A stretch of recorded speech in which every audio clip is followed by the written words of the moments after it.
Hey guys, it's Zach from Discovery Martial Arts. Tonight we're going to be spending a little bit of time looking at Osoto Gake, this kind of minor outside hip clip. Good throw to practice on its own, but I'd like to make sure we take a little bit of time to look at how it might apply when we're dealing with some punches and dealing with a moving opponent. As I pull and push, now we're going to be stepping in to kind of take this hip out. This is Osoto Gake. This idea of taking the hip will go slow, but with flow, so everyone can see. One, yeah, working in here, trying to get them down and see if we can stay standing and aware of what's going on around us. Hey, you might even get a little arm hook in here. There's fun stuff you can do with that. This is just a little note on the throw. People will do this. Right now, my foot's in front of his toe line, yes? Everyone say yes. Yeah. Very good. I'm stealing that from Mr. Scott Bragg.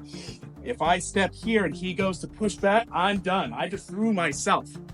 I want to try to get past his heel line a little bit. If he tries to resist back on this, it kind of makes his life hard, locks him up, and we can take that hip. Let's talk about two hypotheticals. Hypothetical number one is he throws that left, and I've kind of created some distance with my angle. If he wants to come get me with that right, and he doesn't move, go ahead, he just comes through. That right can't quite reach. So if he wants to reach me with that right hand, he's got to kind of step. There we go. That's the step that we're trying to draw.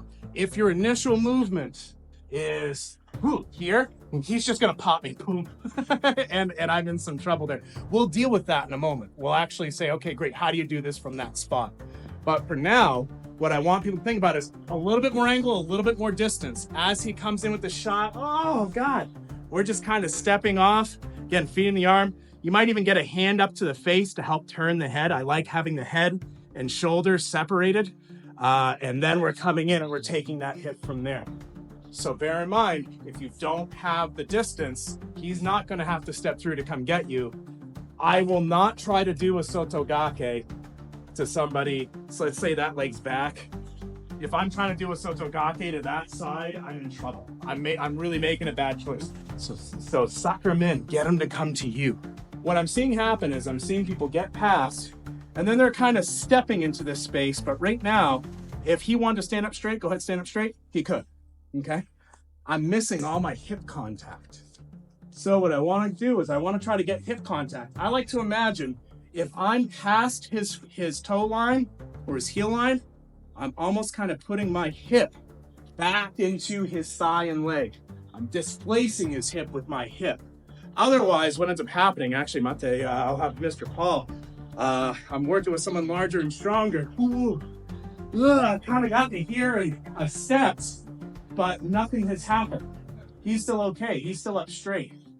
But what if we had sort of taken this space? You can see the difference. We didn't change our position, just where we were making contact with the hip. So it was asked earlier, and I promised I would show it, is, well, shoot, what happens if they're not actually doing like a lunging style punch here? So I'm coming in off that left, whoa, shit, just getting right from here, get right behind, and then you just kind of boom in the skull and pretend that it wasn't on video. So we're just gonna hold on to each other. I'm gonna step back and I'm gonna pull him with me. He has to step with that leg, okay? That's how he keeps his balance. From there, my new line is 90 degrees to that. So now we're working through to here. This is something you can just practice as, think of this as almost like a warm-up or a cool down. You can do this on either side. I'm stepping back and bringing them with me. I'm walking this way. Now, they're probably gonna try to keep their balance in a real fight. So they might be trying to walk their legs back to getting to position. So if I kind of go through here and he steps, he's gonna eventually get his balance back. So if I'm going through this, oh, there we are. There's the feeling.